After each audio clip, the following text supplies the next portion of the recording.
سامعین گرامی قدر، ہمارے ایک معزز سامع نے یہ سوال کیا ہے کہ کیا تثلیث کا ایک ہی اقنوم مصلوبیت سے گزرا اور باقی دو اقانیم اس سے متاثر نہ ہوئے؟ ہمارے معزز سامع کے سوال کا شاید مطلب یہ ہے کہ مسیح حضرات کے نزدیک تثلیث عقیدہ ہے کہ یہ تین اقانیم پر مشتمل ہے۔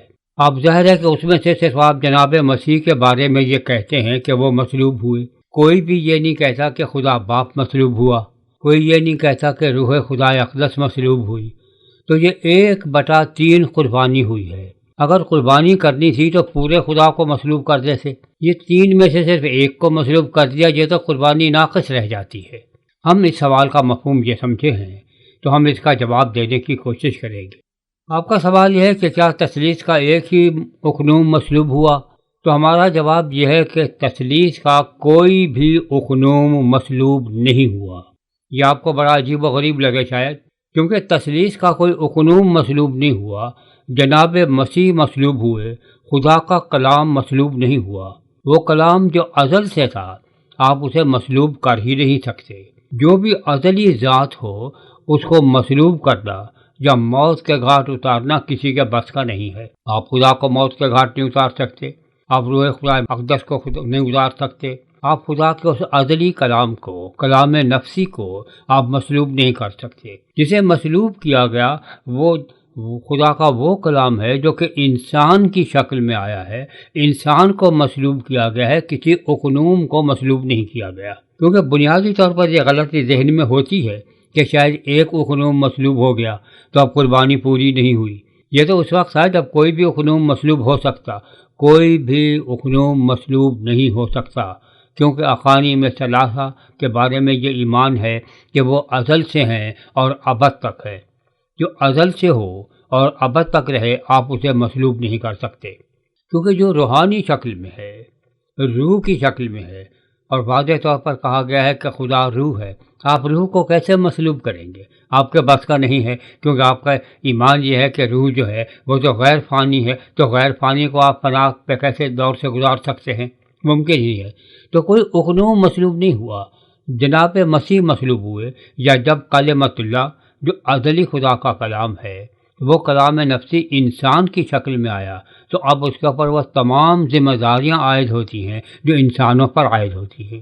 لہذا اب وہ تمام بشریت کے جو تقاضے ہیں کہ وہ بھوک لگے، پیاس لگے، کبھی سو جائے، مر جائے، یہ ساری کی ساری باتیں اس انسان پر وارد ہوتی ہیں، لیکن اس روح پر وارد نہیں ہوتی جو کہ کلام الہی ہے۔ تو آپ کو سمجھنے میں غلطی ہوئی ہے۔ تثلیث کا کوئی بھی اقنوم مصلوب نہیں ہوا۔ اگر ایک بھی مصلوب ہو جاتا تو پوری اقنوم ہی مصلوب ہو جاتے، کیونکہ ان کا ایک دوسرے کے ساتھ اتنا گہرا تعلق ہے، لیکن وہ جو انسان کی شکل میں آیا صرف وہ مصلوب ہو سکتا ہے، اور وہ جو انسان کی شکل میں نہیں آئے ان کے مصلوب ہونے کا سوال ہی پیدا نہیں ہوتا۔ کیا کبھی کسی نے کہا کہ روح خدا اقدس انسان کی شکل میں آتی ہے؟ کیا کبھی کسی نے کہا کہ خدا خود انسان کی شکل میں آ جاتا ہے؟ نہیں۔ حضرت موسیٰ علیہ السلام سے کہا گیا کہ تم مجھے نہیں دیکھ سکتے، کوئی دیکھ نہیں سکتا، اگرچہ روبرو باتیں کی لیکن کیسے کی ہم نہیں جانتے، لیکن خدا کا دیدار نصیب ہوا۔ لیکن اس دیدار کا مطلب یہ نہیں ہے کہ آپ نے پورا کا پورا خدا دیکھ لیا، یہ انسان کے بس کا ہے ہی نہیں۔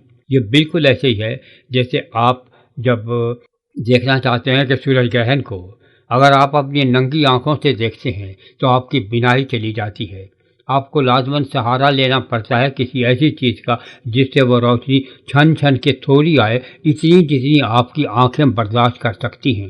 تو جناب مسیح کے بارے میں بھی ہم یہ پڑھتے ہیں کہ صرف ایک موقع پر صحابہ کرام کو یہ نصیب ہوا کہ وہ یہ دیکھ سکیں کہ آپ کا نور آپ کے لباس سے جھلک کر باہر آ رہا ہے۔ تو وہ جو ازلی نور ہے اس کو آپ مصلوب نہیں کر سکتے، یہ ممکن ہی نہیں ہے۔ تو کوئی اقنوم مصلوب نہیں ہوا، جناب مسیح مصلوب ہوئے ہیں۔ جناب مسیح اس انسان کا نام ہے جو انسان کی شکل میں آئے ہیں، اور وہ ازل سے نہیں ہے، کیونکہ اگر وہ ازل سے ہوتے تو پھر ان کی ولادت باسعادت کا تذکرہ نہیں ہوتا، ان کی وفات حسرت آیات کا ذکر نہیں ہوتا۔ یہ انسان کی باتیں ہیں، تو جب وہ مجسم ہوگا اس کے اوپر تمام باتیں عائد ہوں گی۔ آپ اس کو دوسری طریقے سے سمجھنے کی کوشش کیجیے۔ جو لوگ اہل ایمان ہیں اور آسمانی کتابوں کو مانتے ہیں، ان کا یہ ایمان ہے کہ یہ خدا کے کلام ہے، لیکن جب خدا کا کلام کسی شکل میں آ جاتا ہے، کتاب کی شکل میں، تو آپ اس کتاب کو پھاڑ بھی سکتے ہیں، آپ اسے جلا بھی سکتے ہیں، آپ اسے تباہ کر سکتے ہیں، لیکن اس سے خدا کا کلام ضائع نہیں ہوتا، بلکہ خدا کے کلام کی وہ لکھی ہوئی شکل جو ہے وہ ضائع ہوتی ہے۔ بالکل اسی طرح سے اگر وہ اقنوم انسانی شکل میں آئے تو وہ مصلوب ہوتا ہے، لیکن جو انسانی شکل میں نہیں آتا وہ مصلوب نہیں ہوتا۔ اب ایک سوال پیدا ہوتا ہے کہ آخر یہ کون سی مجبوری ہے کہ ان تین اقانیم میں سے صرف ایک ہی اقنوم جو ہے وہ مجسم ہوتا ہے، باقی کیوں نہیں مجسم ہو پاتے؟ روح خدائے اقدس کا کام انسان کے دل میں رہ کر اس کو ہدایت دینا ہے۔ تو انسان کے دل میں رہنے کے لیے یا اس کے دل و دماغ میں رہنے کے لیے آپ کسی انسان کو نہیں ڈال سکتے، تو اس لیے اس کو انسانی شکل میں آ نہیں سکتا، وہ قیام کیسے کرے گا؟ تو لازم ہے کہ وہ، ہم میں سے سب یہ مانتے ہیں اور صوفیہ کرام یہ کہتے چلے آئے ہیں کہ انسان کا دل جو ہے وہ کعبہ ہے جس میں خدا بستا ہے۔ تو ظاہر ہے جب خدا اس میں بستا ہے تو اس کا مطلب یہ نہیں ہے کہ جب آپ کو خدا نہ خواستہ ہارٹ اٹیک ہوا تو خدا کو ہارٹ اٹیک ہو گیا کیونکہ وہ آپ کے دل میں بستا تھا۔ جب آپ کے دل میں خون پمپ کر رہا ہے تو خدا کے بھی خون پمپ کرتا ہے۔ تو یہ تمام باتیں اس وقت عائد ہوتی ہیں جب آپ محاورات کو، آپ میٹافرس کو استعمال کرتے ہیں، لیکن آپ اس کا لفظی مفہوم لے لیتے ہیں۔ تو جناب یہ ہے کہ تثلیث کا ایک ہی اقنوم مصلوبیت سے گزرا نہیں، کوئی بھی اقنوم مصلوبیت سے نہیں گزرا۔ ہم آپ کو تھوڑی سی ایک بات سمجھانے کی کوشش کرتے ہیں، لیکن یہ ذہن میں رہے کہ یہ ایک مثال ہے اور کوئی بھی مثال کامل نہیں ہوا کرتی۔ ایک آپ جب لے لیتے ہیں کہ صاحب یہ کوئی چیز مادے سے بنی ہے، تو اس مادہ کی ایک شکل جو ہے وہ ایٹمز ہیں، الیکٹرانز بھی ہیں، پروٹونز ہیں، نیوٹرانز ہیں، پازیٹرانز ہیں، نیوکلیس ہیں، یہ ساری چیزیں ہیں۔ لیکن الیکٹران نیگیٹیولی چارج ہے، پروٹون پازیٹیولی چارج ہے۔ اب آپ یہ نہیں کہہ سکتے کہ صاحب یہ کیسے ہو سکتا ہے کہ ہو تو وہ ایک ہی کے حصے، لیکن ایک جو ہے وہ نیگیٹیولی چارج ہے، ایک پازیٹیولی چارج ہے۔ یہ اس کے اندر کہیں رہنے کی بات ہے۔ سیدھی سی بات ہے کہ یہ جو وحدانیت ہے، اس وحدانیت کا تقاضا ہے۔ ہم توحید کی بات نہیں کر رہے، ہم وحدانیت کی بات کر رہے ہیں کہ توحید میں تو آپ ایک ایسی توحید مانتے ہیں جو کہ بالکل خالص ہوتی ہے اور اس کا نہ آپ کوئی تصور کر سکتے ہیں، نہ اس کا کوئی وجود اس کائنات میں موجود ہے۔ جتنی بھی توحیدیں ہیں جن کی ہم بات کرتے ہیں اکائیوں کی، وہ تمام کی تمام جو ہیں وہ کمپلیکس ہیں، کوئی بھی ان میں سے بالکل سمپل یونٹ نہیں ہے۔ تو تثلیث کو بھی سمجھنے کے لیے آپ یہ ذہن میں رکھیے کہ یہ بھی کمپلیکس یونٹی ہے اور یہ سمپل یونٹی کی ہم بات نہیں کر رہے۔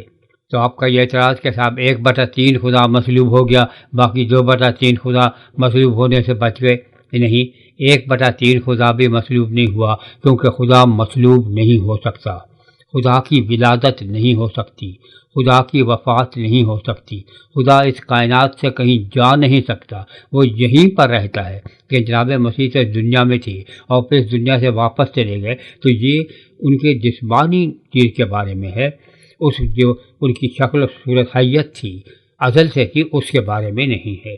تو آپ کا اعتراض اصل میں اس وجہ سے مبنی ہے کیونکہ آپ نے سنا تو ہے کہ لوگ ایسا تثلیث کے بارے میں سوچتے ہیں، لیکن یہ نہیں سوچا کہ ان اقانیم کے بارے میں، یہ نہیں سوچتے کہ اقانیم کو بھی مصلوب کیا جا سکتا ہے، بالکل نہیں۔ ہاں اگر ایک اقنوم انسانی شکل میں آتا ہے تو پھر اس کے اوپر وہ تمام پابندیاں عائد ہوگی کہ وہ کسی ایک مقام پر ہوگا اور ایک مقام سے دوسرے مقام تک پیدل چل کے جائے گا یا کشتی کے ذریعے سے جائے گا یا کسی اور کے ذریعے سے جائے گا، لیکن خدا کے لیے یہ نہیں ہے کہ وہ پیدل چلتا پھرے، خدا تو ہر جگہ موجود ہے، وہ تو حاضر و ناظر ہے۔ تو یہ آپ انسان کے لیے کہتے ہیں، تو انسان مصلوب ہوا ہے، خدا مصلوب نہیں ہوا۔